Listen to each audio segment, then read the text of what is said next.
as various leaders from, use the platform to drum up support for their respective quarters. Deputy President William Ruto and opposition chief Raila Odinga seeking to outwit each other on who exactly is the brainchild of unifying the country.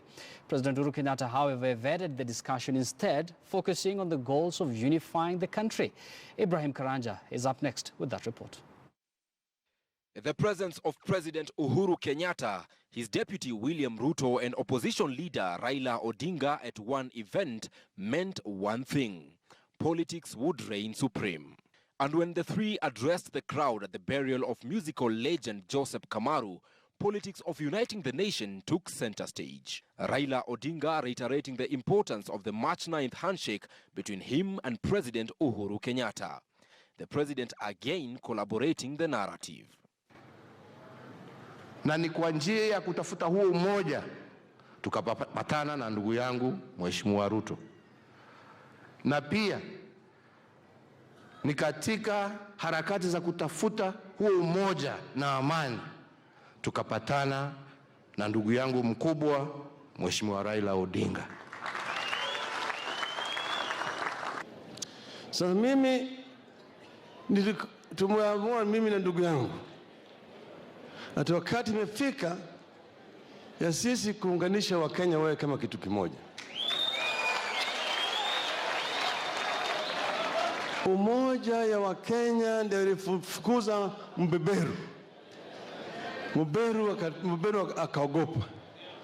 Deputy President William Ruto also urging for a united country in keeping with the spirit of the late Joseph Kamaru. Pale tulianzisha na Mheshimiwa Rais 2012 baada ya ile kisirani ya 2007, wakati tulisema siasa ya Kenya lazima ibadilike. The three remembered the late Kamaru as a hero who ought to be emulated. Kipawa ambacho Mwenyezi Mungu alimpatia, the gift of music, ameitumia hiyo kipawa kutufundisha mengi kuhusu utamaduni wetu. Ametumia hiyo kipawa kutufundisha mengi kuhusu umoja ya watu wetu. I say he is a legend kwa sababu nimesoma katika historia kwamba 1966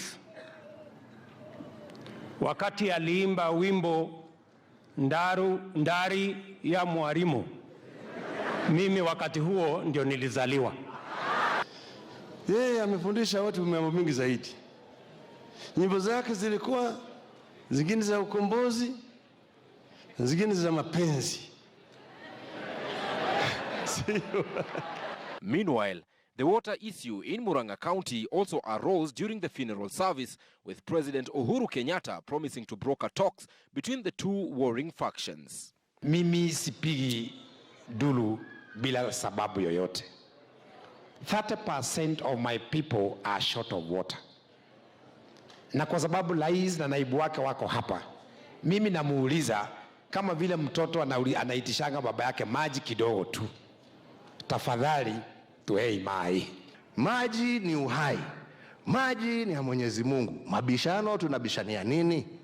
Lazima tuhakikishe ya kwamba watu wa Murang'a wapate maji, watu wa Nairobi wapate maji, kila mtu apate maji. Ibrahim Karanja, KTN News. Now over to courts, where Brian Kassaine, one of the suspects in the murder of Monica Kimani, has been freed by Kiambu Court. Principal Magistrate Justus Kituku directed Kassaine to report to the Directorate of Criminal Investigations every Thursday for the next 2 months as investigations into the gruesome murder continues. Shadrach Miti reports. Brian Kassaine has been in jail for 10 days, but on Thursday he was set free by Kiambu Principal Magistrate Justus Kituku after detectives investigating the murder of Monica Kimani applied to have Mr. Kassaine released on condition that he appears before them twice every week for the next 2 months to facilitate further investigations. I'm going to grant the police 2 months to complete the investigations, and the suspect will be reporting every week on Thursday for the next 2 months. The suspect is also informed that failure to comply with the above orders, the police will be at liberty to seek warrant of arrest from this court. But the suspect, through his lawyer Kefo Jijo, objected that application, demanding that his client be released unconditionally. And whereas prosecution and investigators maintained that the suspect was still under investigation for murder, Kassaine's lawyer insisted that his client cannot in any way be linked to the murder. So since the court has been informed that the investigations are not complete, and since the suspect will not be in custody, then I do not see any prejudice to the suspect if the police are given more time to complete investigations while he is out of custody. The court have only now given them 2 months, which my client will be appearing once a week, only on Thursday before them. After 2 months, we shall have closed this case if they don't have any formal charge against my client. And as Kassaine's lawyer remained hopeful that his client will be set free after 2 months, the court curtailed his freedom even further by directing that he submits his travel documents to the authorities. It is also further directed that if he has any passport, the same to be deposited with the police within the next 48 hours. It is clear now to the public and everybody that my client all along has been a subject to humiliation for no reason. The police had, outrightly violated his right by detaining him for even 10 days, and then to come out without any valid and credible charge against him. Brian Kassaine had informed police how Joseph Irungu, the key suspect in Monica Kimani's murder, had approached him for help. Particularly, Kassaine is said to have informed the police that the gun Irungu used to shoot himself was his. And after having a short stint behind bars, Kassaine, just like his lawyer, hopes that the next 2 months will end in his acquittal. Kassaine's temporary and conditional freedom comes at a time when there are reports that he may become a prosecution witness in the murder case facing Joseph Irungu and TV journalist Jackie Maribe. Shadrach Miti, KTN News.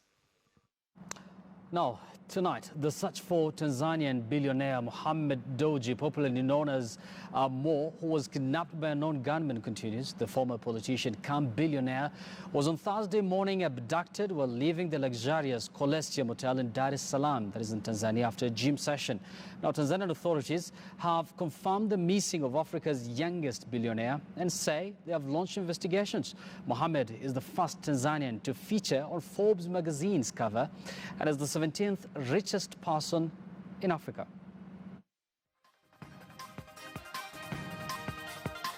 Kwenye majira ya saa 11 alfajiri, lakini alipofika kulikuwa na gari moja iliyotangulia kabla yake, ilipaki kwa mbele, lakini kukawa na gari nyingine ambayo ilikuwa imesimama nje huko. Gari iliyokuwa ndani iliashiria kwa kuwasha taa baada ya Mohamed kuingia. Wapenzi, wanachama na washabiki wa Simba watulie wakati huu vyombo vya ulinzi vikiendelea kumtafuta na kuwezesha kupatikana kwa mlezi wetu pamoja na mwekezaji wetu Bwana Mohammed Dewji. Now back to Kenya, and imagine doctors telling you that a bullet lodged in your body cannot be removed because it can turn out fatal. In Luanda, that is in Vihiga County, a woman has lived with a bullet stuck in her neck and touching a part of her throat for the last 15 years after she was hit by a stray bullet during police and robbers shootout. Willie Lusige is up next with that report. 45-year-old Jerusa Mwale is lucky to be alive today. She is forever grateful to God for having spared her life during a shootout between police and criminals some 15 years now. This has, however, come at a cost. A bullet penetrated her body and is still lodged in her neck, with a part of it touching her throat. Sasa vile hao waliona tu namba plate ya gari vile nilikuwa naambiwa, wakaanza kufyatua risasi kwa magurudumu. Ndio huyu naye tena naye alikuwa na bunduki pia, yeye akaanza wakaanza kufyatuliana marisasi yani. Kidogo kidogo nikaona watu wanatoka juu mbio wakiteremka chini. Sasa wakati walikuwa wanakimbia wanateremka chini, wengine wakaanza kungangana waingie ndani ya duka yangu. Sasa vile walikuwa wanangangana waingie ndani ya duka, mimi nikaona damu inatoka kwa shingo. Nikaambia dada yangu, ama hata mimi stima imenipiga. Doctors treating her say that her life could only be guaranteed if the bullet was not removed at all. It was her only chance to life. Daktari akakuja akaniambia ulipigwa risasi na hiyo risasi tumejaribu kutoa lakini haijatoka. Pali hiyo risasi imekwama, ukijaribu kutoa ita affect veins zingine, unaweza kufa. First time gunshot victims tend to be surprised to learn that a bullet often doesn't need to be removed, especially when the bullet fragments aren't lodged near something like a major vessel. For Jerusa's case, the bullet was lodged in her neck, and she has lived with the bullet for the last 15 years since that fateful day in Luanda market. Sijaona shida yoyote. She was unconscious for some days before waking up to find herself in ICU. Her life completely changed even after leaving the hospital. Her voice was never the same again. Sauti yangu ilibadilika. Sasa nikiongea, hata nikiongea na wewe kwa simu utafikiria unaongea na mtoto, yani ni kama nini ilifinywa. Wakati mwingine kama kuna baridi sana ndio huwa najihisi kujikuna. Her fight for compensation from government never bore fruits, but she is happy to have lived her second life. Na unajua kitendo kama hiyo kitendeka, watu wengi wanakuja wanajaa. Hasa watu walipora mali yangu kwa duka na kazi yangu ya biashara ikaanza ikarudi chini. Compensation waliniambia lazima ushike advocate, na sikuwa na pesa ya kushika advocate. Sasa niliwachilia tu hivyo. Willy Lusige, KTN News, Luanda. Now, the plight of a Siaya widow who was jailed for trespassing, I believe, on her late husband's land opens a lead on how the mighty and powerful, that is in Siaya County, in cahoots with the land registry officials, grab land from the poor and vulnerable. Now, a Nyanza region best reporter Kevin Ogutu trailed a widow and an orphan, and now brings us this chilling story from there. Take a look. She is homeless, but though frail, weakened by circumstances around her, Margaret Ndege's will is still strong. For many years, she had a roof over her head, but things started going south when the 62-year-old lost her husband in 2016. Tulikuwa tunazaaga watoto wanakufwa hapa Ligega. Sasa Bwana alisema tutoke tuende kutafuta maisha huko nje. The deaths will occasion their migration to Migori County, but upon their husband's death, Margaret, together with her co-wife, decided east or west, home is best. They came back to settle on land that when they searched, discovered was registered in their husband's name. Tulipojenga nyumba, kuna baba moja alikuja akabomoa hiyo nyumba yetu. She takes us to the land in question, the land where her husband's late parents and grandparents were buried. Paipai ya kwanza iko kwa mlango ya mke mwenzangu mkubwa. But now she can only see through the fence erected by a man claiming to have bought the land. The events of May the 13th of last year would usher Margaret Ndege and 3 others into court battles as a neighbor, Moses Odwora Demba, accused them of trespassing, malicious damage to property, and claiming ownership of the land. But the court could not establish the ownership of the land in question. According to court documents, Moses Ademba allegedly bought the land from Charles Okoth Otieno, said to be mentally challenged, in 2014 at a cost of 450,000 shillings paid in installments. On the page 39 of her judgment, Ukwala Senior Resident Magistrate Gladys Adhiambo puts the blame on Land Registry Ugenya and Ugunja sub-counties. The Land Registry, the judiciary, is captured by the rich for they deny the poor access to their right. And that's why there are a lot of conflict. That's why a lot of people cannot participate in development.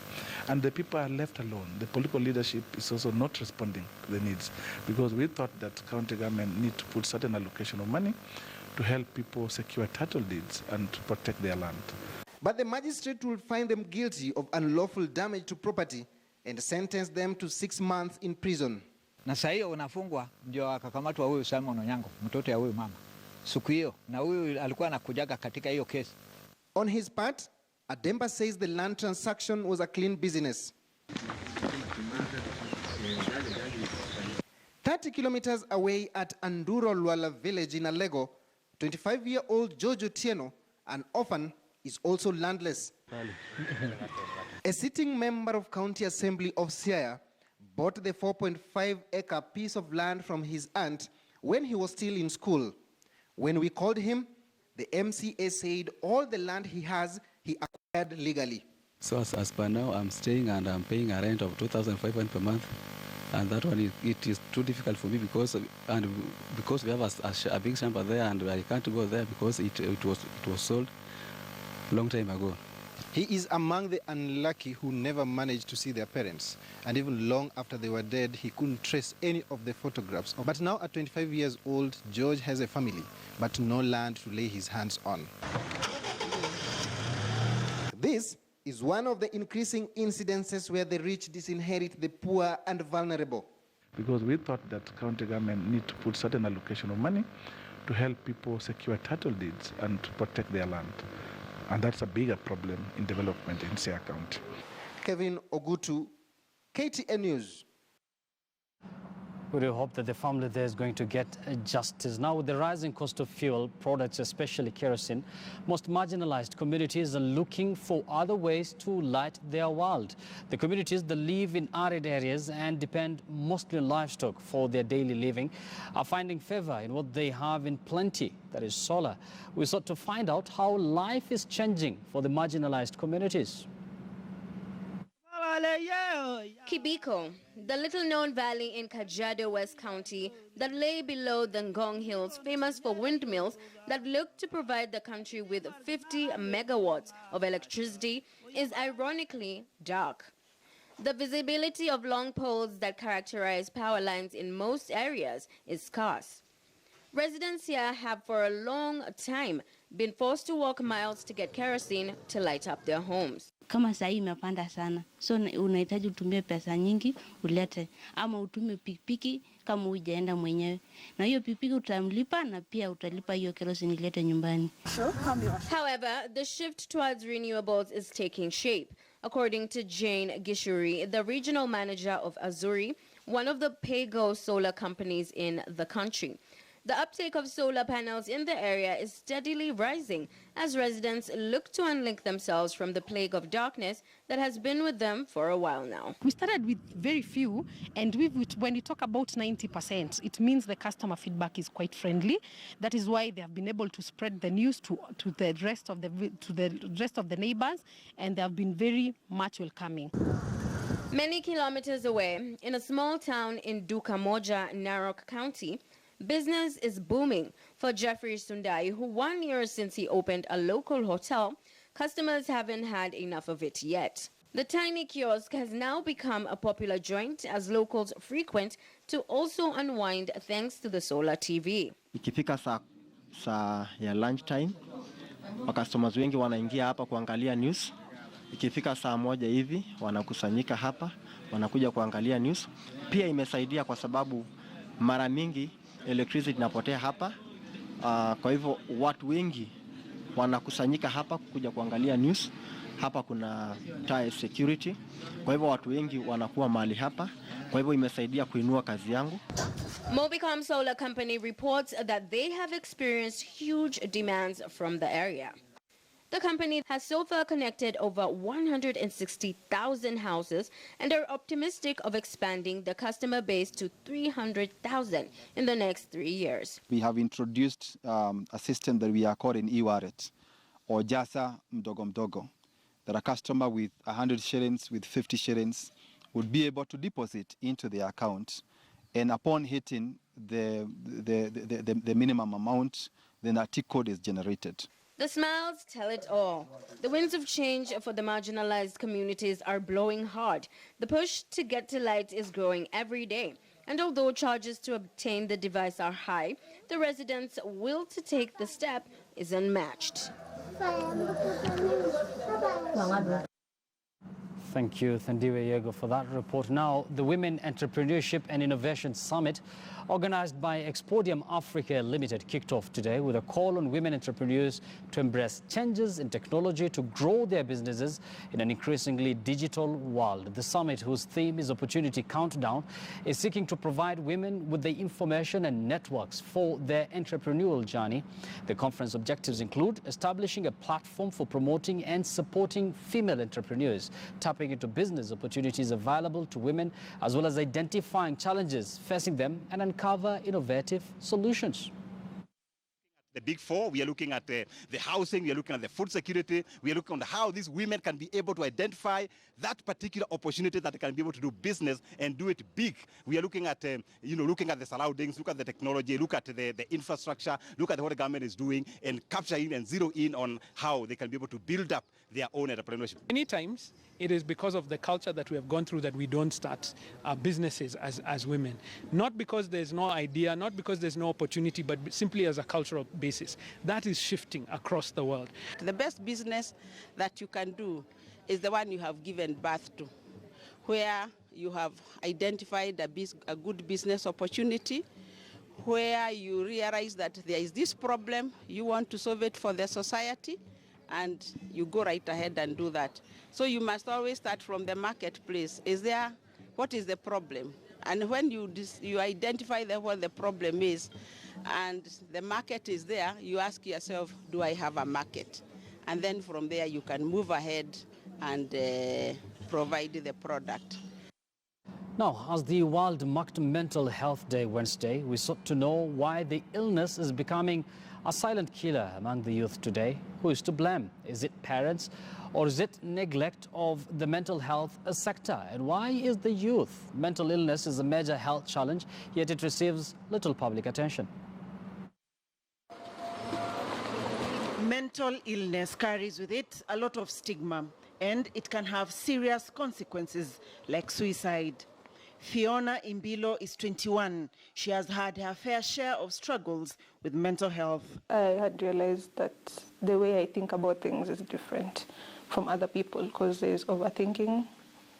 There's the way I look at things and understand other people. So when I started realizing that, I went online, looked up the symptoms, how you have depression.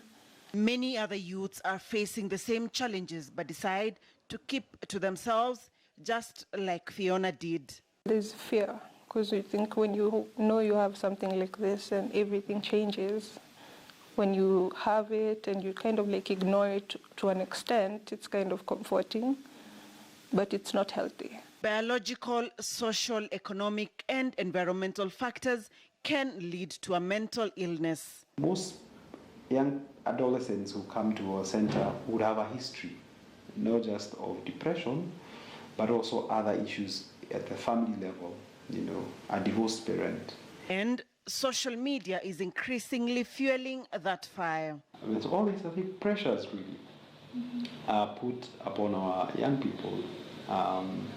Then that results then to mental illnesses and depression, self-esteem issues. Are today's parents and guardians failing the young people? I didn't talk to my parents. I talked to my friend, but my parents eventually found out because I was admitted.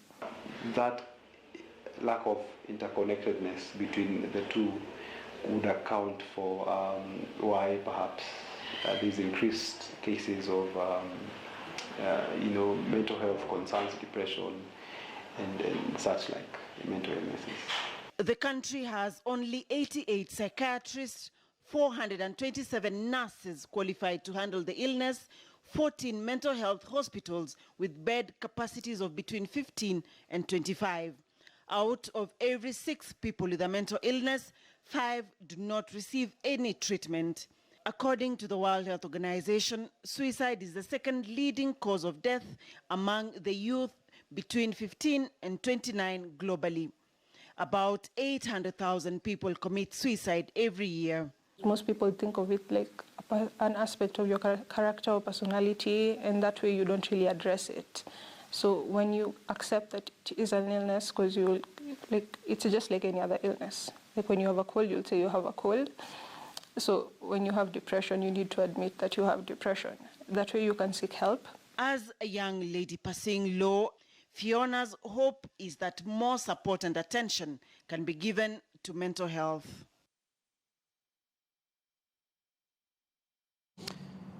Thank you very much, Dr. Mercy Korir, for that report. I believe this is a condition that requires much more attention from government especially. There's a need to give mental health the attention it deserves, because so many people are affected by this condition.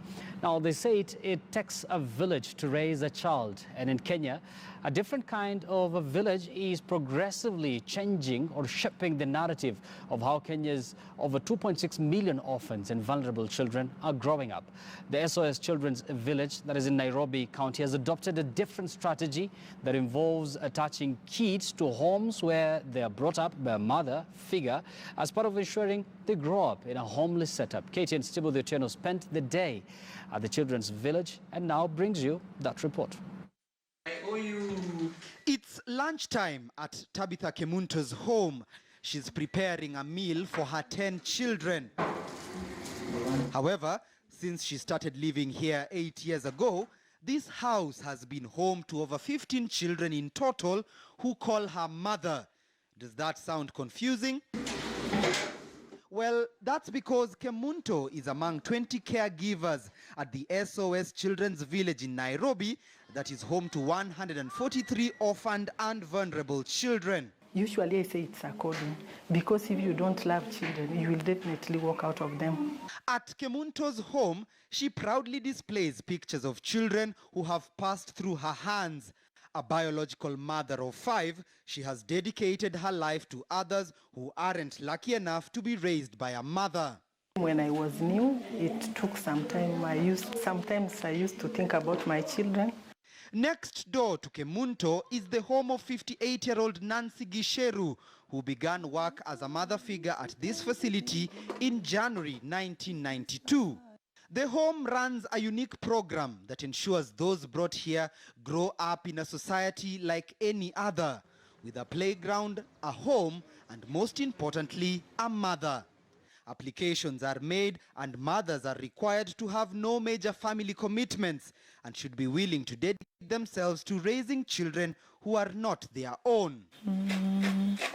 Nancy's 26-year tenure at the facility has made her one of the oldest mothers at SOS Nairobi. I'm now a SOS, and currently I have 10 in the house, and I have 1 in the youth home. The youth home is where 21-year-old Evelyn Wanjiro and 22-year-old Peter Mungi now live. The older children are usually separated from the younger ones. Did you ever feel like you're in a children's home? Or you just felt like, I'm home? I didn't know that I was an orphan until maybe when I became big. So that's when you realize that, oh, this is not my biological family. SOS makes you to feel at home, quite at home, because there is a transition process whereby when you are brought into SOS, you are taken to a certain house. The village has 16 family homes, each with a capacity to house 10 children. So like today is Saturday. Today is for Saturday. supper they are going to be having ugali, yes, beef, ugali, beef and vegetables. Yes. But where are the fathers, you may ask? Each village is allocated one father figure. Frederick Ochieng, the center's family-based care coordinator, is the head of the village here. It costs about 150,000 shillings a month to sustain the children, and support over the years has been dwindling. The center, the oldest one in Africa, began operations in 1973 and hopes to churn out children who have the same exposure as those raised at home by their biological parents. So for those who have been brought up and raised at the SOS Children's Village, indeed the proprietors of this particular program put a spin to this model, a spin that ensures that those raised in this particular project do not lack in any way, either socially, culturally, or economically. Basically a homely setup, what they would describe as home away from home. Timothy Otieno, KTN News. A very positive initiative there by the SOS Children Village. Many thanks, Timothy Otieno, for that report. And that report by Timothy brings us to the end of the program tonight. Many thanks for watching. My name is Yusuf Ibrahim. On behalf of the entire team that made this broadcast a success, we wish you a very good night. Bye-bye for now, and have a lovely night.